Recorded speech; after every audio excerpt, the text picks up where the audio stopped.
No one submitted an audio. Also, I forgot it was Tuesday and it's 2:30 p.m. and I haven't eaten my lunch. Something is definitely wrong with me.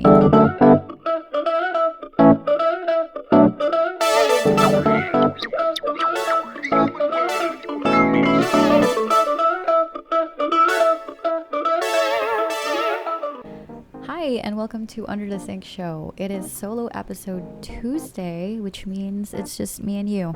My name is Kyla. This is a place where we talk about things that we put under the sink. Yuri? Hi. Hi. Oh my god. Hi. Oh my god. Happy 10 episodery. Happy 10 episodes of Under the Sink Show. Woohoo. I was crying on my couch earlier, completely unrelated to Under the Sink Show, and now I'm at my desk recording this. Isn't that amazing? Life is so beautiful and unexpected, and I don't know, I'm gonna continue surprising even myself. Oh, she is back. Yes, how can I help you? Okay, well, just stay there, please. Yuri guacamole. You stay there. I'm gonna record. Thank you. So yeah, we are down to our last two guests, our last two solo episodes, and we will wrap up Under the Sink Show Season 1. I will return. I'm just not sure when yet. I'm just gonna focus my energy towards other things that equally make me feel alive. So with this slow wrapping up, I wanted to be more vulnerable. I wanted to be more open with you guys, and I know that this show in itself already invites vulnerability, but there are things that even for me are hard to express. I just can't find words to do it, so I really put an effort on how to say it or what to say, especially in the theme we're latched on, which is Under the Sink. I am willing to explore it further. I am willing to look at myself as inward as possible, and in fact, I'm willing to do it now. I'm not sure how you live your life, but I'm sure you have moments where you're doing nothing and you're just alone with your thoughts, right? The second that happens, it's easy to brush off the awareness of ourselves and do something productive in real life so you can move forward with your day. But there is also another version or another option you can do, which is to acknowledge the thought and sit with it and play a little game called What is this? What am I thinking? Personally, when that happens to me, and I can't assume that this happens to you as well, but I'm hoping that it resonates with you. But when I do acknowledge something inside me, it starts off with just a couple of memories or a couple of scenery playing again and again in my head, and then it morphs into something that I said or something that I thought of, and then it loops like again and again, just repeating that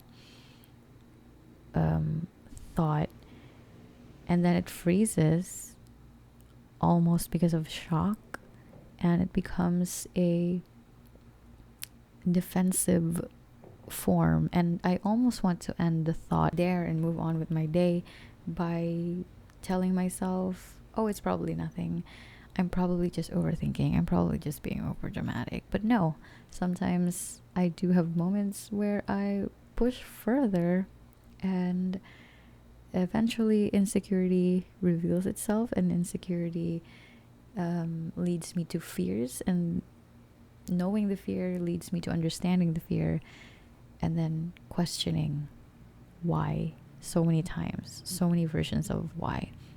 Why am I feeling like this? Why is this bothering me? Why did I say that? And so on. And just me trying to figure out angles or certain POVs that I may have missed. Every day I solve a puzzle about me, and it's fun. I get to know me, and by getting to know me, I get to understand people. And when I understand people, being kind and being compassionate is easier. Living is easier. but it's not entirely fun. It is also at the same time scary because I get to see ugly parts of myself: greed, bitterness, resentment, cruelty, even in small passing ways, pride, very toxic pride, and sadness. What do you do when you see those parts of you? Really, what do you do? Because I know what I do. I put it under the sink. We know it's there, but we don't want to acknowledge it. We don't want to talk about it. But in all seriousness, we don't really admit these things out loud, right? Not even to ourselves most of the time. And even if we do admit it, even if we do acknowledge it, it's not even fully us. Like, the words we use are tailored to whoever we're talking to, tailored to fit how the other person would understand how you would want them to empathize. We can lightly comment that we get it. I feel her, I feel you, felt. It's not wrong to want to be a good person. I think you trying to be a good and kind person, I think that is already a really good goal. And I think I just want to be one of those people that would remind you that that doesn't mean you don't have to have or feel ugly things.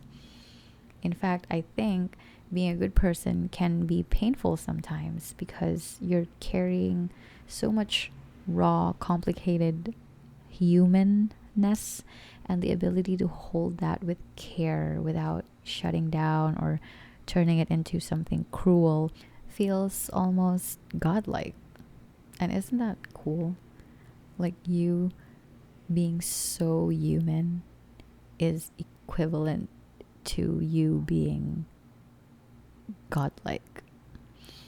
And as I'm saying this now, I would like to put a future note to myself that I think to err is human, to forgive is divine now has a new meaning to me, because it often refers to the idea that it's natural to make mistakes because we're human. But in fact, the act of forgiving, whether forgiving yourself or understanding others, is an elevated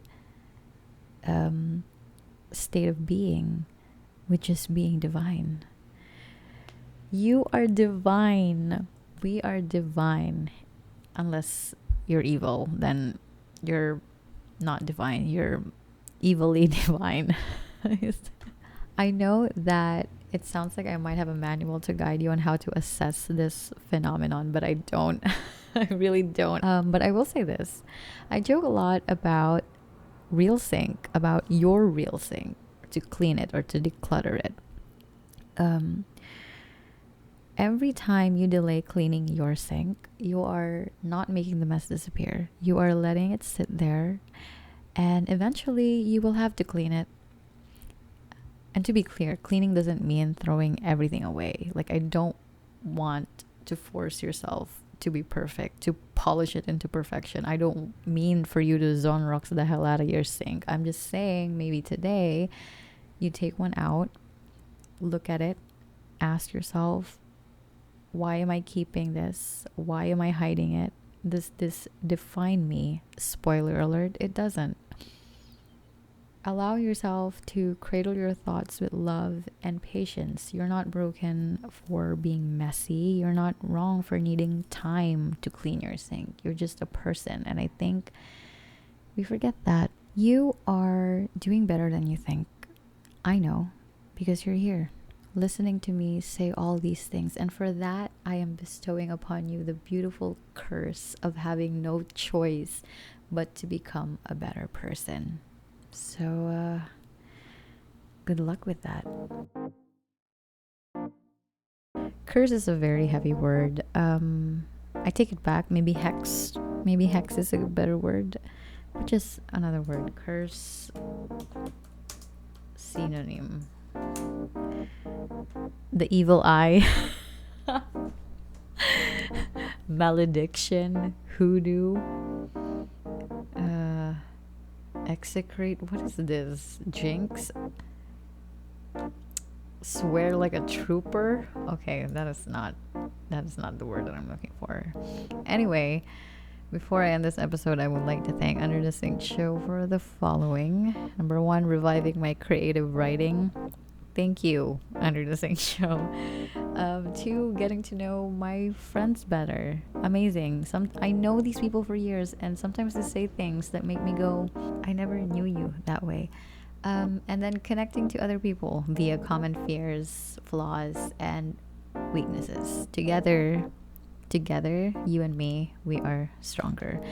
Thank you for listening, and I hope that whatever hobby, project, or task you are working on right now doesn't distract you from the chance to get to know yourself more. Have a great week. Bye.